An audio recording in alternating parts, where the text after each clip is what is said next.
So Avowed is just around the corner, and for any of you who bought the deluxe edition, it's actually out right now. I've been lucky enough to have my hands on a review copy of the game thanks to Obsidian and Xbox, and so I've been playing for the last few weeks too. And today, as I always do, I'm going to be breaking down everything you guys need to know about Avowed in my ultimate preview. Now, as of recording this, I haven't quite played enough to properly review the game or anything, so this is more just based on providing info about the game for those who want to learn about it, more so than my actual opinion. I'm sure there are plenty of reviews already out though, but for the sake of this video, I'm mostly just going over the actual information on the game as well as a few tidbits from what I've learned in my playtime so far. Now, getting the boring stuff out of the way in terms of launch date and platforms and stuff like that, the official launch date is February 18th for anyone who's waiting for day one, or for Game Pass, where it will be available day one on Game Pass as well, which is always exciting. It feels like a bit of a daylight robbery every time we get a game that launches day one on Game Pass. So I'm sure a lot of you guys are probably going down that path. Now, it is worth noting that there was a delay to the initial release date. Obviously, it was meant to launch in November of 2024. Don't worry about that delay. From everything we've heard, both internally and externally, the delay wasn't an issue with the game. It was literally just to avoid that sort of stacked period in November. And we can even see evidence of that in the fact that a lot of journalists and creators had already done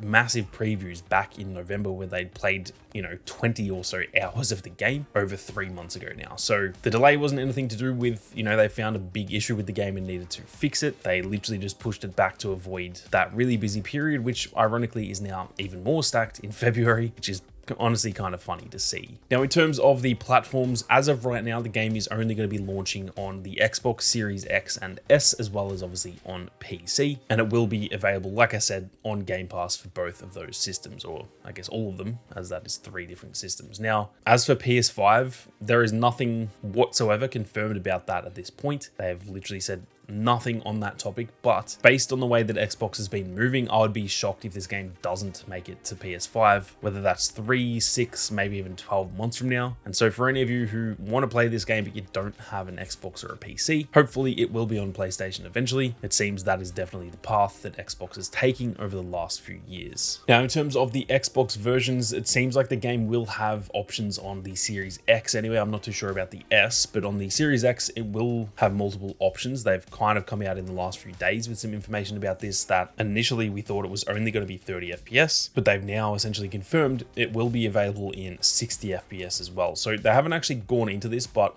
I'm going to assume on the Xbox, it will be playable in 30 FPS in a fidelity mode, or then 60 FPS in performance mode, which I think is personally the best way to do it. Now, I can confirm on the PC because that's where I've been playing. I've had absolutely zero issues with performance. The game is running super smooth. It looks really good, and I haven't even come across a single bug or anything like that. So it's running super well on my 4080, and that's with the settings pretty much maxed out. If you have a 20 series or a 30 series, I'm sure it'll still run really well. You just might have to obviously drop down the graphical settings a little bit and stuff like that, but it runs very, very smoothly from what I can tell so far. Now, when it comes to the setting of this game, it is set in the Pillars of Eternity universe. I did not know this initially. I've actually never played any of the Pillars of Eternity games, and so for those of you who have, be sure to leave your thoughts on those games down in the comments section. I'm keen to hear whether people enjoyed those games, but like I said, for me, I hadn't actually played either of those games, those being Pillars of Eternity and Pillars of Eternity Deadfire from 2015 and 2018. The game and overall that universe is set in Eora, which is an awesome fantasy setting filled with gods, ancient civilizations, and obviously plenty of exciting magic. And it seems so far like a very, very interesting universe. Now, before we go any further, if you guys are interested in more Avowed content, be sure to hit that subscribe button. Like I said, I have been lucky enough to be playing already, and there is a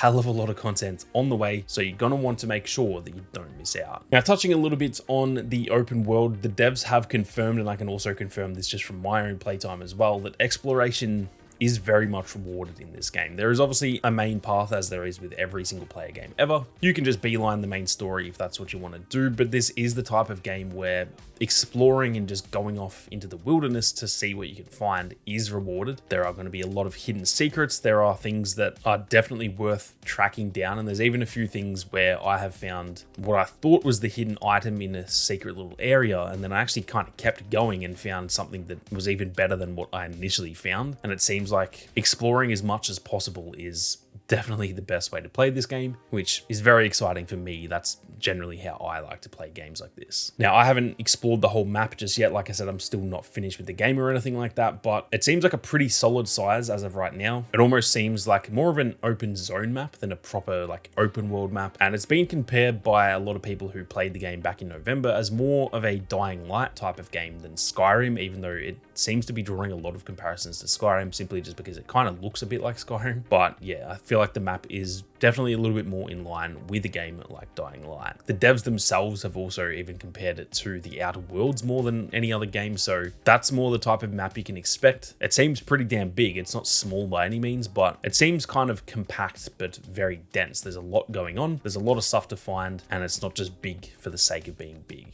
Now, touching on the combat, the most exciting part about it for me is that this game has a classless system that allows you to pretty much play however the hell you want, using any and all weapons and essentially picking and choosing when you want to use them. Now, we've seen a lot of gameplay in the lead up to launch, from swords and shields to like battle axes and stuff like that, to wands and spell books, to bows and arrows and stuff like that. And hell, they've even got pistols and rifles in this game. There are a hell of a lot of different ways to play this game, and the best part about it is you don't need to like pick and choose that right away and then feel as though you've maybe locked yourself into the wrong playstyle. If you want to try out the magic, but then an hour in you don't really like that and you want to go back to a sword and shield, well, you can do that. You can literally just pick and choose whatever weapon you want to use, and although there are skill points that you'll spend that will boost, I guess, the certain ways you want to play, even those skill points can be completely redone whenever you want. You will just spend a little bit of in-game money, which is very easy to come by, and at any point you can just reset those skill points and put them all into a different way that you want to play. Or you can also just be a jack of all trades and literally just carry every weapon type with you, balance out your stats pretty evenly, and then you will be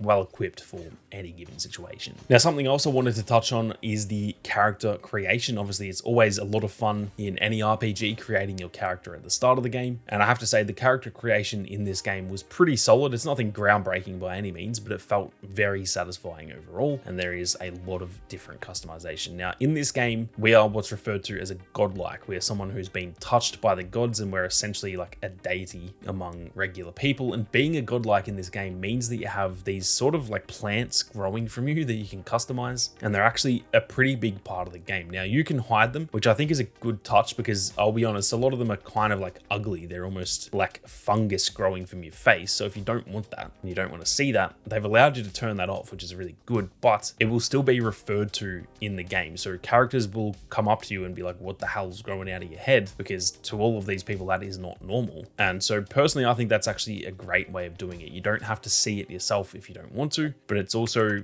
so crucial to the story that turning that off doesn't mean people will just pretend it doesn't exist. They will still talk about it because it is that important to the overall story. Now, the last thing worth noting is that there is also a companion system in this game that allows you to bring 2 companions with you throughout your journey in the game. And from what I can tell so far, you can very much pick and choose who you want to bring along. Now, these companions, similar to how it is in most other RPGs with a companion system, they will help you out in combat, not only doing it of their free will, but also you do have some level of control over these companions. You can ask them to do certain abilities. You can tie their own abilities into your like quick keybinds. And so, yeah, these aren't just companions that will just be there fighting with you. You have some level of control, which is very fun to use. On top of that, you can also do pretty much the same thing when it comes to like puzzles or blocked off areas. For example, one of the first companions you meet, called Kai, he has a few abilities that allow you to burn down, I guess, blockades that are blocking an area, and through the use of his abilities, he'll burn that down. You can go in and there might be a chest or some enemies or something in there. So it just adds a few layers to not only the combat, but just general exploration as well. It also seems like they will add some layers to the story too. You can discuss things with them once you set up a camp. You can even learn skills from them, and they do also even have their own personalities in a way. They will have opinions on the decisions that you make throughout the game. So it is possible, like it is in a lot of other games, to kind of piss your companions off. Or on the flip side, if you make a decision that they really like, they will kind of like you even more. So for any of you who like RPGs with companion systems, this is one to keep an eye on. A bit of an extra layer to not only the story, but just the general gameplay as well. But that is it for my ultimate preview for Avowed, guys. Like I said, there is going to be a hell of a lot of content on the way, from tips and tricks to where to find the best items. And I'm even going to be doing a lot of build guides, because there are so many different ways to play the game. So if you guys are new here, be sure to hit that subscribe button to make sure you don't miss out. But with that being said, thank you all very much for watching. You guys have a great day, and I'll catch you all in the next one.